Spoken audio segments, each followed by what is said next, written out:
Thank you very much. We have a very big announcement to make today. You all know Johnny. He came all the way from Italy, the beautiful country of Italy, to be with us. And he just got off the plane, and he's a hardworking guy, does a phenomenal job with FIFA. Nobody like him. I'm delighted to welcome FIFA President Gianni Infantino back to the White House for a major announcement about one of the most anticipated competitions in all of sports, the 2026, and this is a big deal, I'll tell you. I was so happy to get it, the 2026 FIFA World Cup. And it's going to be the World Cup as we know it. It's the biggest, probably the biggest event in sports, I guess, Johnny, right? Yeah. On December 5th of this year, the 2026 FIFA World Cup draw will take place at the Kennedy Center. Some people refer to it as the Trump Kennedy Center, but we're not prepared to do that quite yet, maybe in a week or so. But right here in Washington, D.C., it's a tremendous honor to bring the global event and this incredible group of people and these unbelievable athletes, the best athletes in the world, to the cultural center of our nation's capital. I just left the Kennedy Center. We're spending a lot of money wisely on making it really beautiful. It's going to be beautiful again. It's like Washington, D.C. We had, by the way, in Washington, D.C., we have the lowest crime numbers they've had in years. Zero, it sounds like it's a horrible thing to say, but I might as well say it. Zero murders in the last week since we've done this. That's the first time in memory that that's happened, if you can believe it, how pathetic that is to have to even say it. And I'm tired of listening to these people say how safe it was before we got here. It was unsafe. It was horrible. And Mayor Bowser better get her act straight or she won't be mayor very long, because we'll take it over with the federal government, run it like it's supposed to be run. The numbers were horrible. It was a crime-infested rat hole, and they do have a lot of rats. We're getting rid of them too. And we've made a lot of progress, and it was extremely unsafe, and now it's extremely safe. We had virtually no crime. The number was down 87%, and I'm trying to figure out where was the 13%, because I don't think it existed. The National Guard has been unbelievable, and they're working with the police, and they have some very good people in there. They have some people that shouldn't be police, actually, but they have some great people there. And the Washington, D.C. is a whole different place, and Johnny, I'm sure you'll be happy to hear that too, actually. Oh, yes. But it's a whole different place. People are excited again. They're going out to restaurants again. That was the other thing I saw numbers, that restaurant business is down in the last week. No. Restaurant business, you can't get into a restaurant. Just really lying people. And that's why people don't understand how bad and how dishonest the press is. I saw one poll that had us at 19% favorable on what we're doing with Washington. And then I saw another one that has us 94% favorable. And I can tell you the 94% is correct. The others are fake, just fake news. They got to get their act together. So bad for our country, so sick actually. So Washington, D.C. is really doing unbelievably well. And the Kennedy Center that we're fixing, I was just there all morning with contractors. We're making it unbelievable. It's going to be unbelievable. It's got great bones, but it needs a lot of work.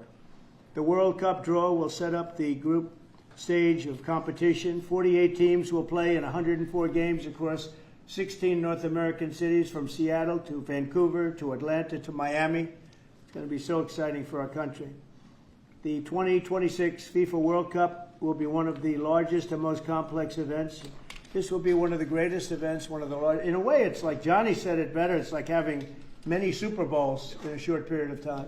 Because each one of these games essentially is a Super Bowl. Some of them are bigger than Super Bowls, actually. But they're essentially, each one of these games is like a Super Bowl. The 2026 FIFA World Cup will be the largest, most complex set of events in sports history. And the Kennedy Center will give it a phenomenal kickoff, and we'll be involved, and they'll be working over there for quite a bit of time. We have it all set that they can stay there for the big events, the big press conferences and everything else. And they'll be in a very safe capital. That will be nice. You don't have to worry about walking down the street, Johnny, okay? Thank you. But you could handle yourself. I could. Okay. Already FIFA is projecting 6 million loyal fans will attend the World Cup events next year, and 6 billion more are going to be watching back home, and they think the $6 billion number is going to be actually a low number. And this will drive more than $30 billion into the U.S. economy and create 185,000 American jobs in a short period of time, too. No sporting event attracts more attention, more fans, more viewers, or more revenue than the FIFA World Cup. And again, I'll just say it's the World Cup, and it's the biggest thing there is in sports, and we have it. And I got it in my first administration, and I was really somewhat devastated, as devastated as I can be. I don't have time to get too devastated. I was very happy that today, as you saw, the group that does this, a government group, radical left group, announced that Trump was right, took in $4 trillion worth of tariffs, that the $4 trillion are going to reduce the deficit by numbers far greater than they ever expected or heard of. And by the way, the stock market went up 1,000 points. That was as of 10 minutes ago. I can't tell you what happened. A lot of things happened. But the stock market's up almost 1,000 points. And it's basically on the news that the release that just came out from government that the tariffs that everybody was talking about, that the whole world respects us for because of what we did. The tariffs are going to be at $4 trillion. They're going to reduce the deficit by $4 trillion, Mr. Vice President. What do you think? Sir.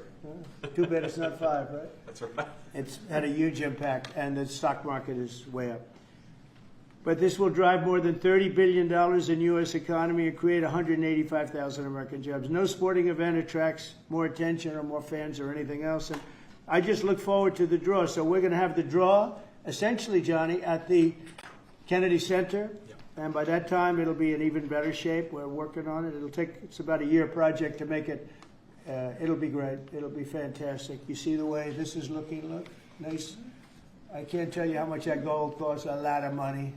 There's nothing like gold, and there's nothing like solid gold. But this beautiful office needed it. It had to be representative. When we took it over, it was dirty, not clean. I immediately changed the chair and had this beautiful desk renovated and brought out by the White House. People that do this, they did a great job. They sent it out. We have a craftsman who's great. But this was not appropriate for the Oval Office when I took over. And now you look at all those paintings you're allowed to turn back. All of these are great presidents, and they were all in the vaults. They were in vaults for some cases much more than 100 years. And now they're proudly hanging on the Oval Office walls, and I can't imagine anybody changing it. But they were buried in vaults for over 100 years, many of them. So it's very exciting. People come in, they really love it. They love what we're doing here. They love what we're doing in D.C., and they love what we're doing, most importantly, in the country and the world.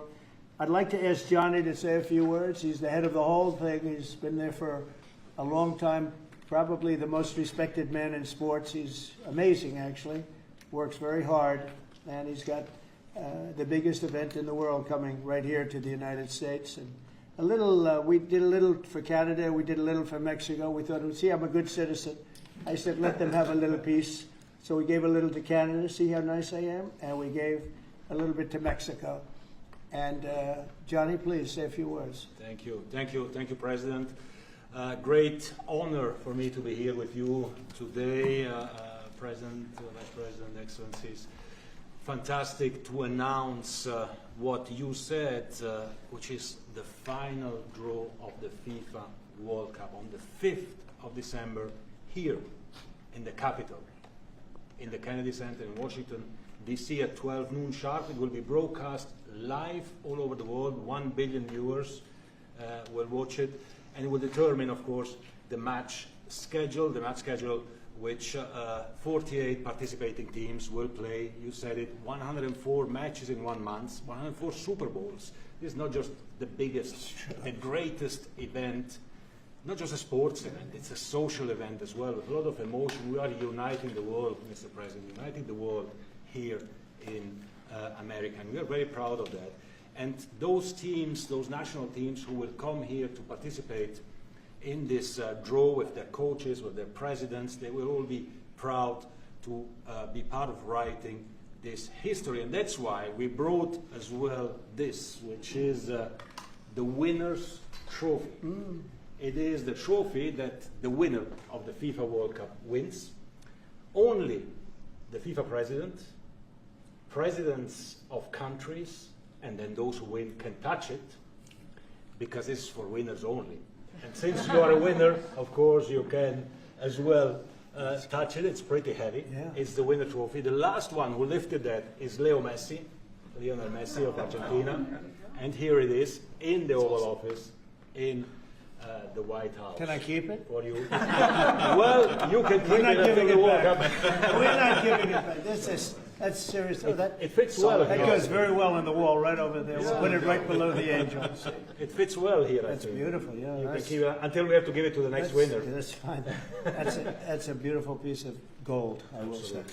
That's beautiful. Yeah.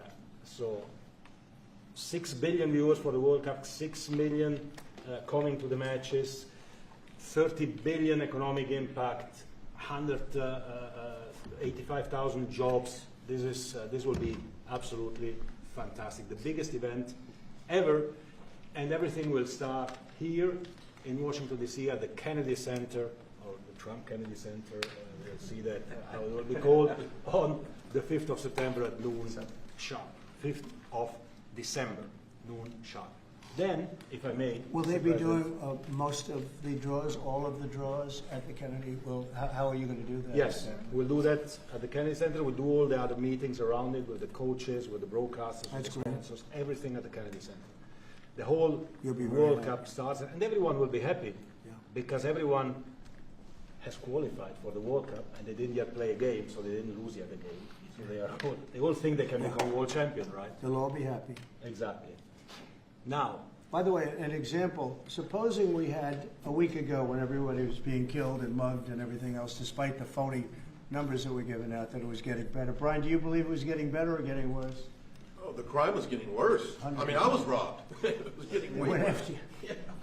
How did the other guy come out? Well, he came out with a briefcase. That was- Yeah. So, Robert 1, Brian 0. No, but can you imagine you do this and then you start hearing that they had a 20-year reduction of crime. It's worse. It was worse during the Biden administration than anybody's ever imagined possible.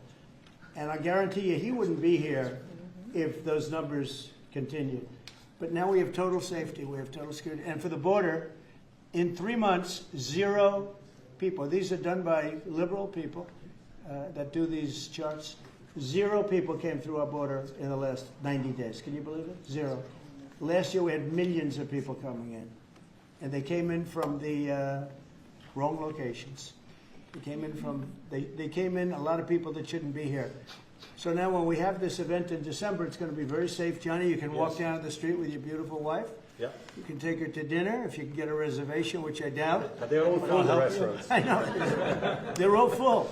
I heard that too. The restaurants Yeah. aren't, the restaurants, since we are doing this, are doing great. And many new restaurants are going to open because, as you know, many closed. Many restaurants closed because the crime was so bad. This will be one of the safest places anywhere on earth. So, you know, I really am honored that the National Guard has done such an incredible job working with the police. And we haven't had to bring in the regular military, which we're willing to do if we have to. And after we do this, we'll go to another location and we'll make it safe also. We're going to make our country very safe. We're going to make our cities very, very safe. Chicago's a mess. You have an incompetent mayor, grossly incompetent. And we'll straighten that one out probably next. That'll be our next one after this. And it won't even be tough. And the people in Chicago, Mr. Vice President, are screaming for us to come. They're wearing red hats, just like this one. But they're wearing red hats. African-American ladies, beautiful ladies, are saying, please, President Trump, come to Chicago. Please. I did great with the black vote, as you know, and they want something to happen. So I think Chicago will be our next, and then we'll help with New York. We're going to help with, and I think really, I think a lot of these people that you see on television, they're including the people in this audience. They'll say bad things about me, and then they'll say, "Thank God he's here," because half of them got mugged, and they don't want to get mugged again. But they're, you know, they work for they work for stupid people that are radical left. And they're made to do things and say things that they don't want to be saying. But the people right here are all happy because you're not going to be mugged in Washington, D.C. anymore. I just want to say Johnny's been my friend for a long time. He's an incredible guy. And we will lay out the red carpet. Andrew, you're going to be fantastic. Rick is going to be everything Rick ever touched has always worked out. And he's working with me on the Kennedy Center. And his very good friend was an actor on Broadway for 5 years, right? And I assume he's helping us a little bit, right? Yes. And Andrew, you're all excited about it? Absolutely. Would you like to say something? This is a great opportunity, Mr. President, to show off the first 250 years of the United States of America, the greatness and then the hope and promise of the next 250 years. When you think this World Cup is going to be over our 250th birthday, Mr. President, your leadership, obviously, with FIFA leading the way, this is the largest sporting event in the history of the world under the Trump administration. So very excited. I just want to say one thing. Andrew Giuliani, so his father is Rudy, the greatest mayor in the history of New York, I think by far. He took a ravaged city, a city that was really under siege. Probably most people thought it was going to survive. He turned it around. He was a great, great mayor. And then they treated him very, very unfairly. You go back and tell your father all of the things that have come out over the last couple of months through Tulsi and through all of the people, Cash, everybody. They've proven your father 100% correct. His father was treated so unfairly. Your father has been 100% correct. And tell him we all love him, okay? Thank you, Mr. President. He's been amazing. What he had to go through was very, very unfair. Nasty. These are bad people. Mr. Vice President, would you like to say something? Well, sure, Mr. President. Thank you, and thanks to Johnny for being here. We're very thrilled about the World Cup. Just to echo something the President said about crime in Washington, D.C., this is the national capital of the greatest nation in the world, and we had murder rates just a few weeks ago that rivaled some of the worst third world cities anywhere, even in very, very poor regions of the world.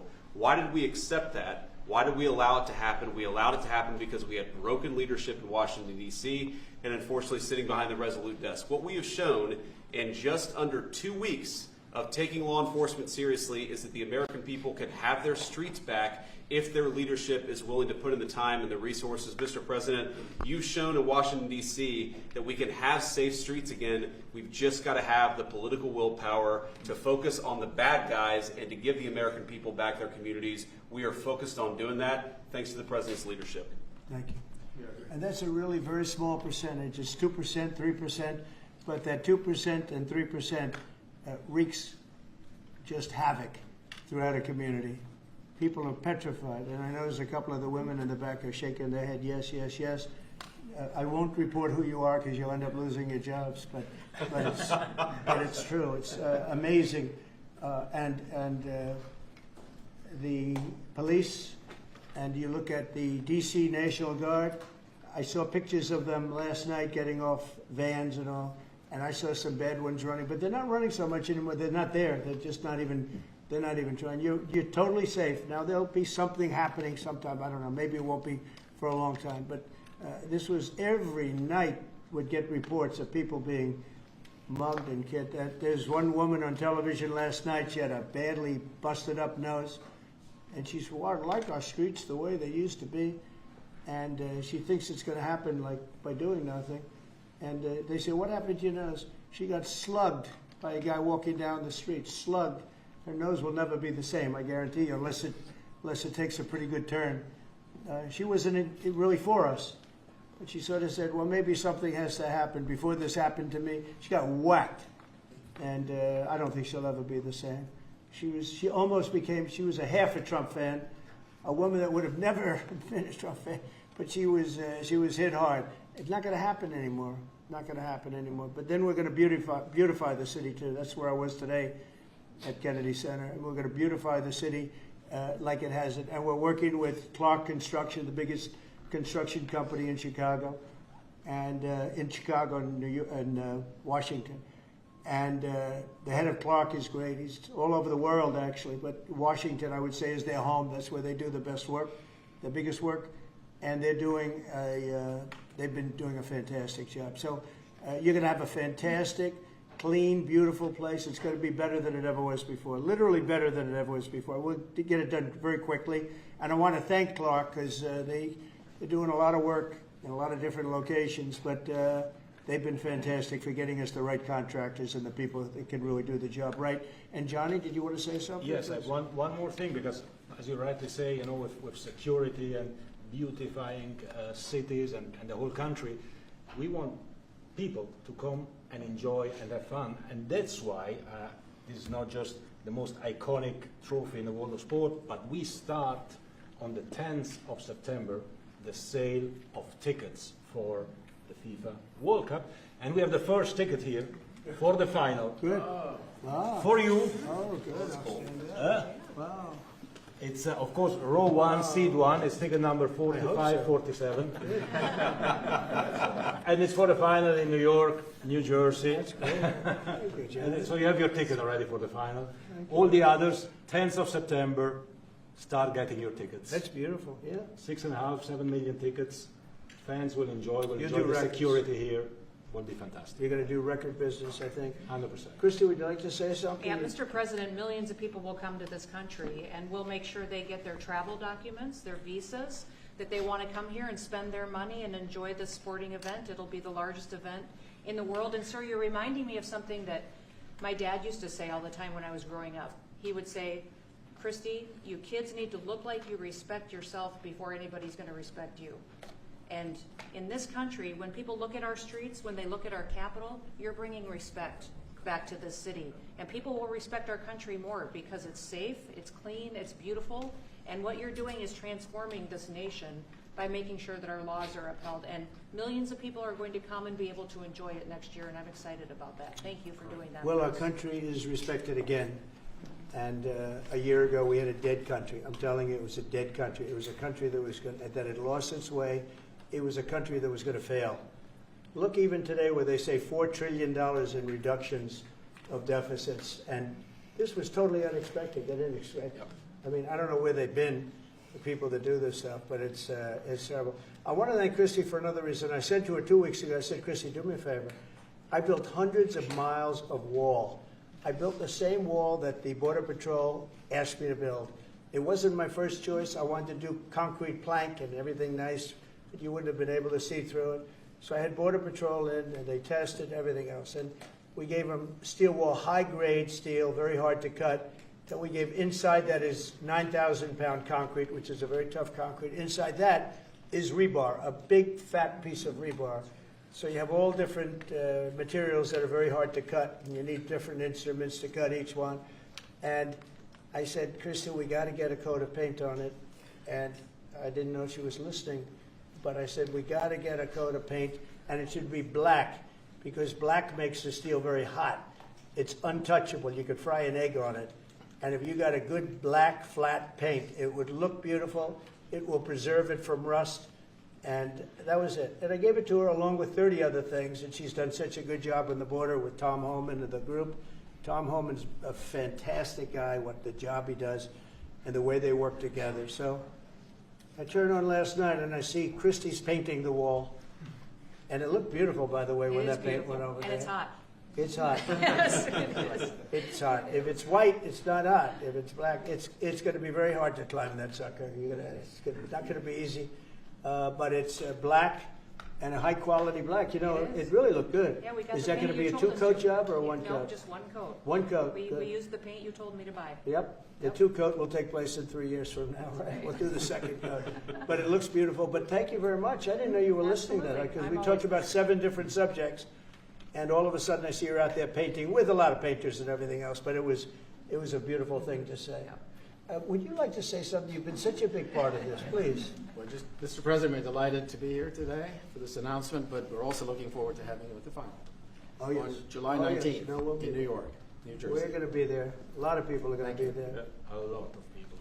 I'd like to thank you all. Do you have any questions on FIFA, first of all? It's going to be a big event at the KA Center. Do you intend to take part in it? Will you have a part to play on December 5th? I may play. Hosting, I mean, I see the money that these soccer players, you know, we call it soccer, but I see the money that these soccer players are making. I may try and play. I'm a very good athlete. My son is a very good athlete, and he's a good soccer player. He's on the tall side for soccer. He's 6'9". That's pretty tall. But That's pretty it's tall. on the tall side. He's good. It's on the tall side, but he's good. But no, I may put on shorts. I'm extremely good in shorts and join the play. You know, no, it's going to be a lot of fun. It's going to be good. many foreigners who want to come to attend the event are concerned about the visa situation. Can you reassure them? Yeah, and they're going to have a very easy time getting in. Certain countries are going to be very, very easy, and other countries are going to be obviously a little bit more difficult. Would you like to explain that, Kristen? Yeah, absolutely. We have a process set up that we'll be implementing on getting visas approved. Everybody will be thoroughly vetted, but they'll be welcome to this country. It'll happen quickly, and we're excited for them to come. So I would hope that around the world people know that the United States is excited to bring their family here to enjoy this event. America welcomes the world. Yes. And I can really, from the collaboration that we have, testify for that, absolutely. And I was just sent a picture from somebody that wants to be there very badly. He's been very respectful of me and of our country, but not so respectful of others. But I'm going to sign this for him, but I was sent one, and I thought you'd all like to see it. That's a man named Vladimir Putin, who I believe will be coming, depending on what happens. He may be coming, and he may not, depending on what happens. We have a lot of things happening over the next couple of weeks. So, but I thought it was a nice picture of him. Okay of me, but nice of him. So that was very nice that it was sent to me. Okay? Mr. President. On that subject, have you talked to Vladimir Putin about the fact that yesterday a big U.S. factory was hit in a Russian airstrike in Ukraine? What's your reaction to I that? told him I'm not happy about it, and I'm not happy about anything having to do with that war. I settled 7 wars, and actually, if you think about pre-wars, add 3 more, so it would be 10. I thought this would be in the middle of the pack in terms of difficulty. No, I'm not happy about anything about that war. Nothing. Not happy at all. We'll see what happens. I think over the next 2 weeks we're going to find out which way it's going to go. And I better be very happy. How long are you willing I was to wait, a Mr. very good President? call with Prime Minister Carney of Canada yesterday morning. Yes. Actually, Canada is taking away some retaliatory tariffs. He's so- removing his tariffs, yeah. Exactly. He's removing his retaliatory tariffs, which I thought was nice. And we're going to have another call soon. Yeah, Okay. we had a very good call. You're getting closer towards an Well, I agreement like 'em. country. I like them. You know, look, I'm fighting for the United States. Canada and Mexico take a lot of our business over the years, over 25, 30 years, especially during the Biden years. They took a lot of our business, and it's basically all coming back into the United States now. We're hot as a pistol, and it's coming back in. Because of tariffs and the incentives we give, it's coming back. And it's impossible, I think, for another country to stop it. And we are working on something. We want to be very good to Canada. I like Carney a lot. I think he's a good person.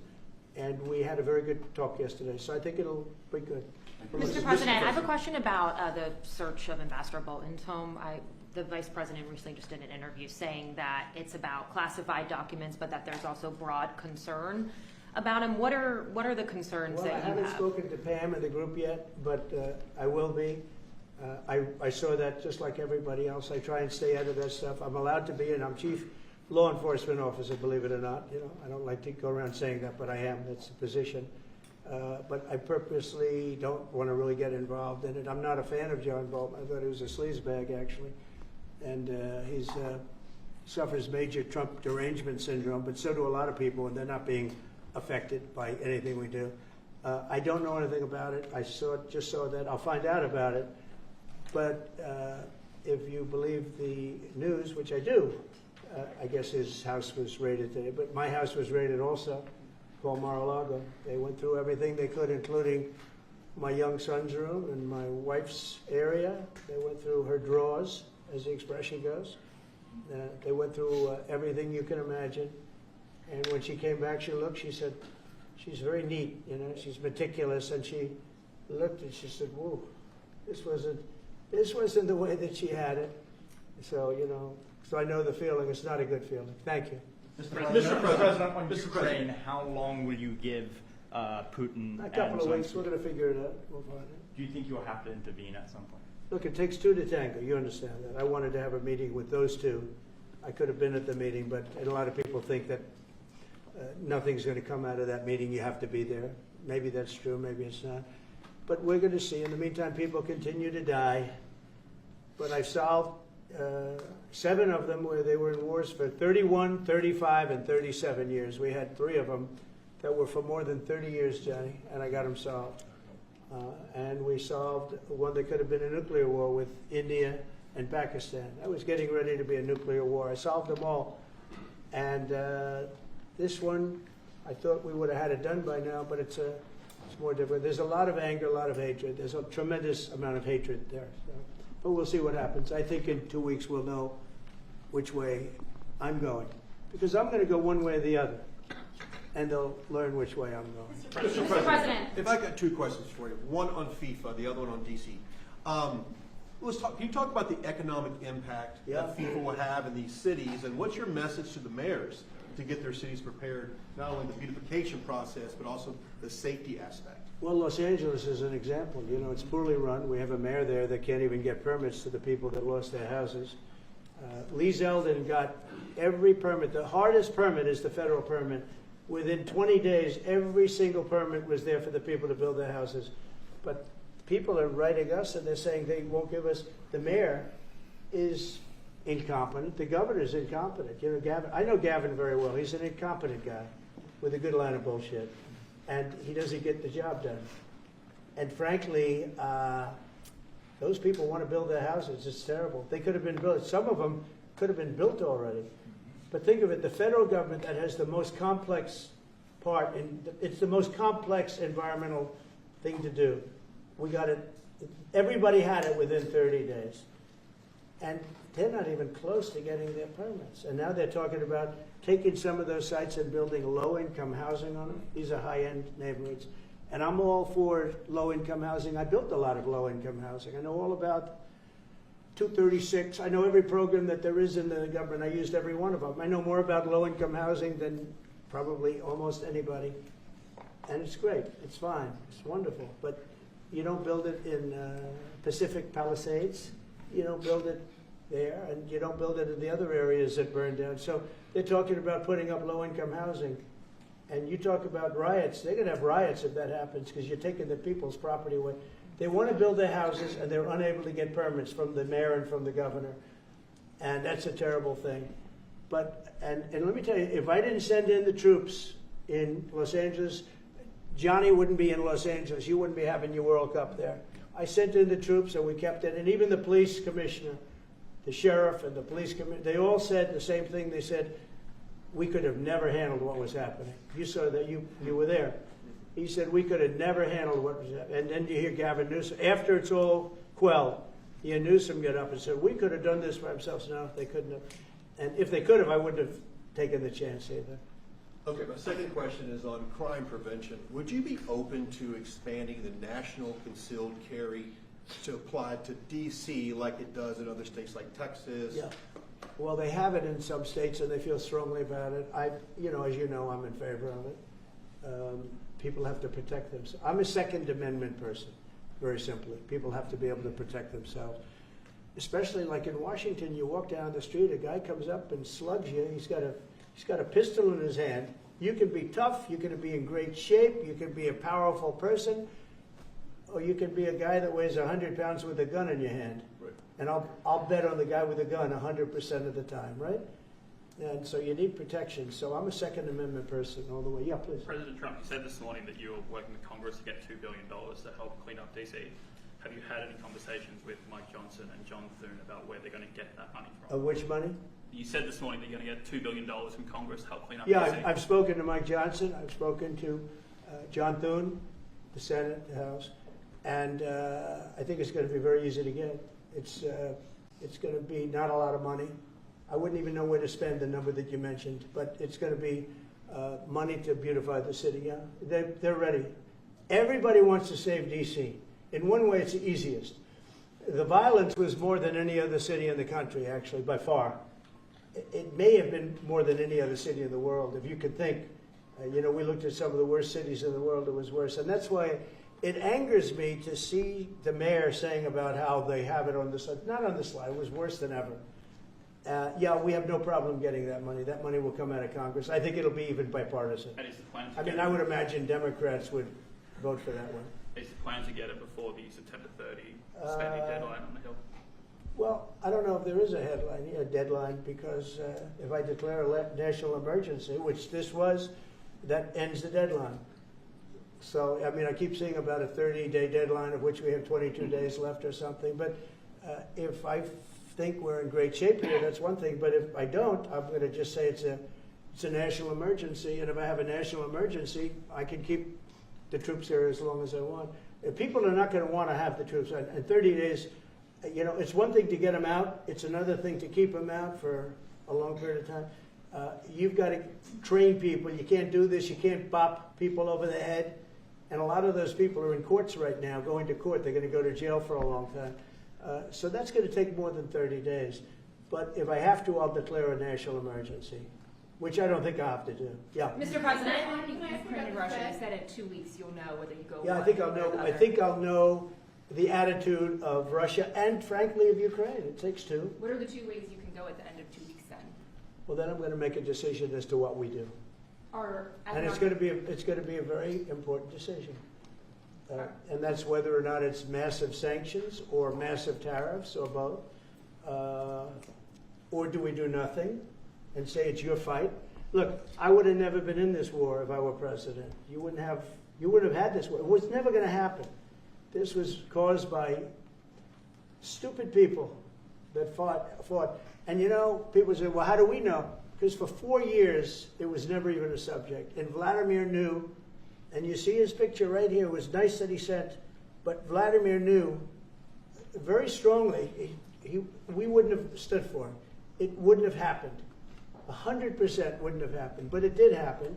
And now they're losing from 5 to 7 young kids. Think of it. You're a parent, and your son is leaving. He's Russian or he's Ukrainian. And he's leaving, and they're waving goodbye. Nice, beautiful kid. Nice crew cut, all set. He wants to be a soldier. And he goes there the first week, he has his head blown off. And he's no different than you people, me. And it doesn't matter where. I mean, I solved a problem in the Congo that was vicious. Rwanda and the Congo, the Republic of the Congo. And they were fighting for 31 years, and it was machetes. People were getting their heads chopped off. That was going on for 31 years. I got it solved. You saw it. They came to the White House. We signed an agreement. It was amazing. People can't believe we got it done. I love to stop killing. I really do. People thought it would be just the opposite. Hillary Clinton said, oh, he'll get us into a war. No, I'm getting everybody else out of wars. Are you saying there's a real possibility then that you do nothing if Putin doesn't come to the table for a ceasefire? I'll see whose fault it is. If there are reasons why, I'll understand that. I know exactly what I'm doing. We're going to see whether or not they have a meeting. That'll be interesting to see. And if they don't, why didn't they have a meeting? Because I told them to have a meeting. But I'll know in 2 weeks what I'm going to do. I have pretty good ideas. Your Justice Department is also sending some of the Epstein files over to the House Oversight Committee today. Are you in support of them releasing all of them? I'm in support of keeping it open.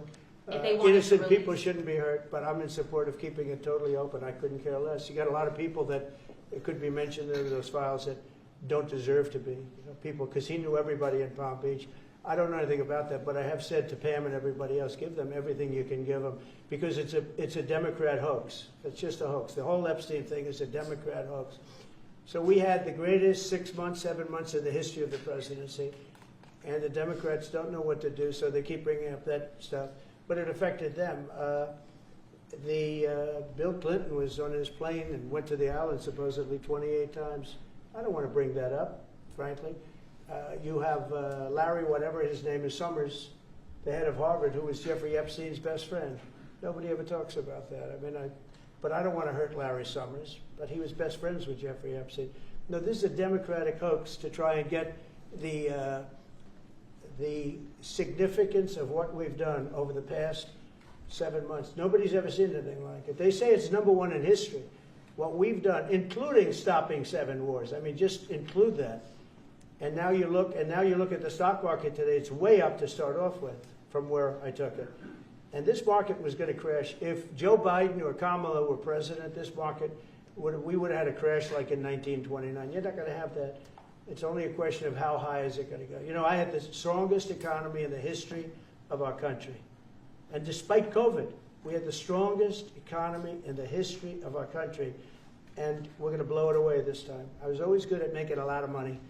And whether it was for myself or whether it was, I like doing it this way better. I mean, I like making it for the country. Our country's been ripped off by friend and foe, nations all over the world ripped off. And the friends have been much worse than the foes for the most part.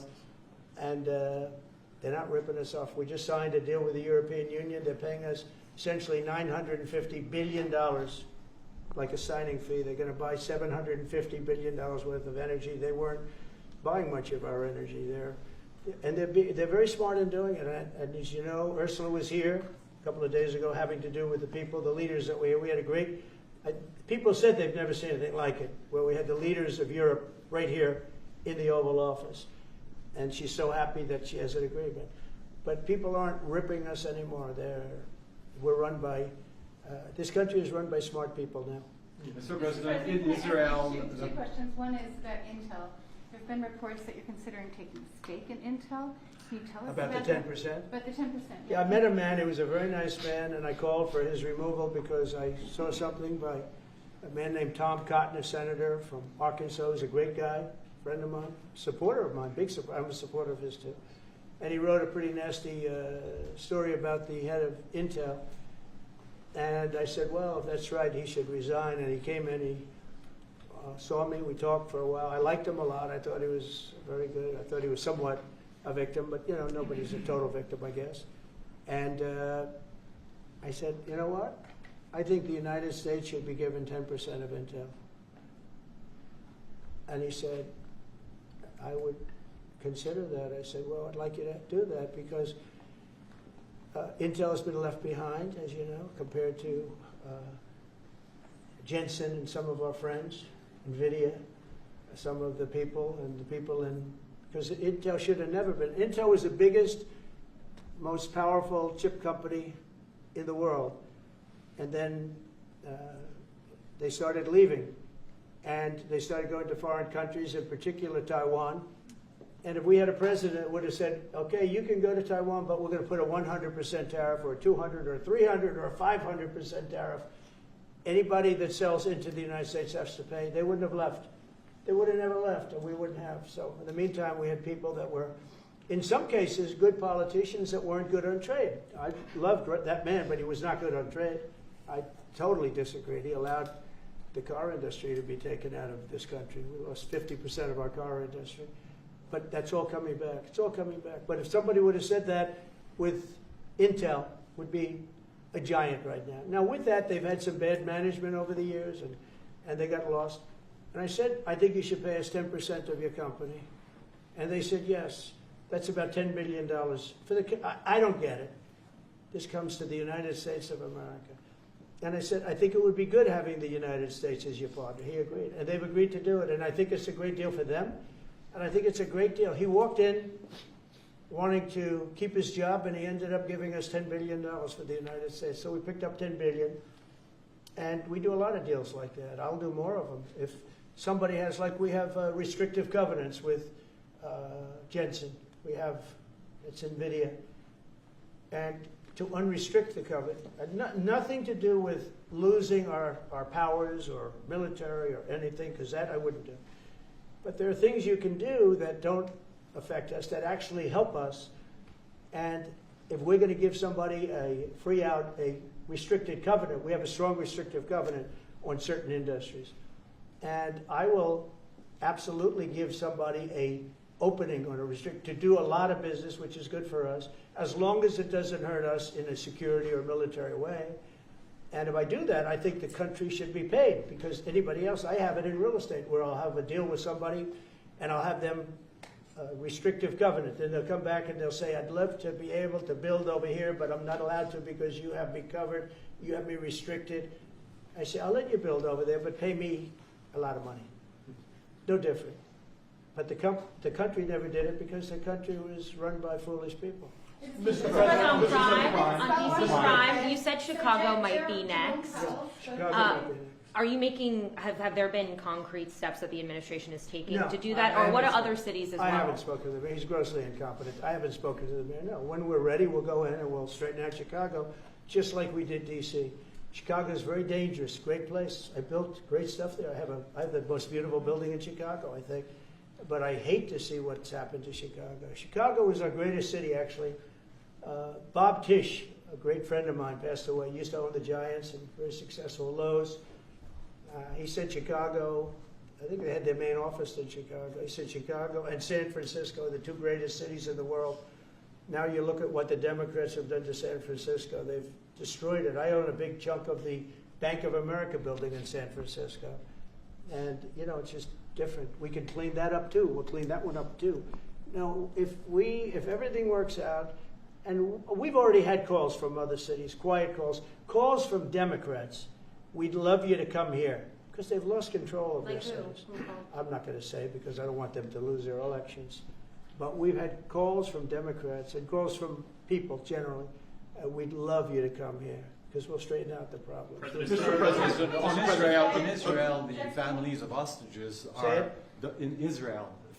hostages are opposed to the reoccupying of Gaza. Why is the U.S. still Well, not supporting all of them. And you have to understand, I'm the one that got all of the hostages out. You got a lot of people out. If it wasn't for me, they wouldn't be out.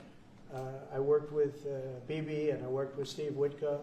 But if it wasn't for me, you would have all these hostages would most likely be dead right now, every one of them. So they all come up here. They come in groups of 10, 12, 13, and many of them, and I've gotten to know a lot of them. They're great people. What they had to go through is incredible. But so now they have 20, but the 20 is actually probably not 20 because a couple maybe aren't around any longer.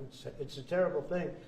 No, I don't like anymore. I said, you know, when you get down to 20, they're not going to make deals anymore. And they didn't. And then I put out a statement, as you know, that was a tough statement, go in and get them. And they said, we'll give you 10, we'll give you 10. I don't know what Israel's doing, but they were willing now immediately to give us another 10. The situation has to end. It's extortion and it has to end. And we'll see what happens. I actually think they're safer in many ways if you went in and you really went in fast and you did it. And people can't forget October 7th, remember that. I'm friendly with all groups. I won the Arab vote in Michigan. I did so great with the Arab vote, remember? I started off at 0, I ended up winning. I wouldn't say the candidate was the greatest, but I would have won against anybody. They're great people. But we have to do things properly. And you know, I'm very proud to say I got the hostages out. You have hundreds of people that are living now because of me. And now we have that final little group of people. And Hamas knows that if they give them, that's probably the end of their lives. So it's not easy to get. And I know if you're a parent, you just don't care. You want, I want my baby back. They want their babies back. They want their kids back. And I understand it. But I got them out and did a good job. And we're doing everything we can to get the hostages out. Thank you all very much. Yes? So Jackson Hole, Jay Powell today said he suggested that they might cut interest rates, but they have to proceed. Well, we call him too late for a reason. He should have cut him a year ago. He's too late. You know, we have a stock market that's up 1,000 points today. I better be careful because I go out there and I'll see it's down 1,000, right? But it's up 1,000 points when I came in here. We have a country that the market's the hottest it's ever been. The country is better than it's ever been. We have a military that I rebuilt largely in my first term. We had a great, successful first term, but this is going to be even better. But we rebuilt it. We gave a lot of it away to Afghanistan, but relatively small compared to the overall. But I think it was the most embarrassing day and period in the history of our country that they allowed those 13 wonderful people, but it's really hundreds of people were killed. And they don't talk about the 48 that were so severely wounded with no legs, no arms, nobody ever mentions them except me. But that was the worst day, the most, it just showed how incompetent. Frankly, if that didn't happen, I really believe that you might not have had the problem with Russia. I think Putin was sitting there watching these stupid people running our country and said, this is a time to invade. It's, this is a time. And then Biden made the statement, well, he can do a small incursion. When he said that, it was off to the races, right? When he said he can do a small incursion, remember that? I was surprised he knew the word incursion. I didn't think he had that good of a vocabulary. I want to thank everybody. It's very important to me and to everybody up here, the World Cup. And Johnny has been so incredible. I mean, he's really a great leader. I mean, to think, I said, Johnny, do it by phone. You don't have to come. No, he said, I'll come. And he flew all night long to be here and listen to this about how great we're doing in D.C. But he's a fantastic leader. And this will be your most successful World Cup ever. Thank you, John. Thank you so Make much. America win. Yeah, can we win it, Mr. President? I don't know. That's You got an I automatic watch bid. some of those teams go around. They go down that field. I don't know. But let me ask you: what chance does America have of winning? Well, the home team always has a good chance to win. It depends See, how he's it a good starts. diplomat. No, but it has some good Well, we players. have a shot. We have a- yeah, we yeah, have of a- course. Of course, you have a chance. You have a Will chance. Barrett be going to any of the games, Mr. President? I'd love to have him. He'd love to. He's very tall. Maybe we can make him a goalie. Right? The goalies are very tall now, right? I Yeah, know. goalies are very tall. The Yeah, goalies, true, well, true, he'd be a perfect goalie. At his, 100%. at his height, he'll be a great Yeah, goalie. exactly. So we'll put him on the American team. Yeah, No, but the do goal. the Americans have a chance of like getting into the quarterfinals? Yes, right? definitely. No, Yeah. the quarterfinal definitely. But then, you know, as the tournament goes on with the public, 250 years of United States. Let's not forget, they will all feel Yeah. energized about that. You know, it's amazing. The talent is really great when you watch these things. I went to the game 2 weeks ago, and it was a big upset. But you look at these people; the way they pass it. It's amazing, really amazing. It's Yeah. a great art, right? Yes, It's a great talent. It is incredible. You know the expression. It's a what? When you draw the names, the matches, will you? I don't know. That's up to That's an him. He's the boss. That's an interesting proposal. He's the boss. Well, We'll discuss that. it's going to be great, and I think the American team is going to do well. I mean, I hear it's a very good team. Good luck, everybody. Thank you very much. Thank you, Mr. Thank you so much. Thank you guys. We keep a lot of those photos. No, I just got one. Thank you very much. If you like this video, then like, share and subscribe to ET Now World.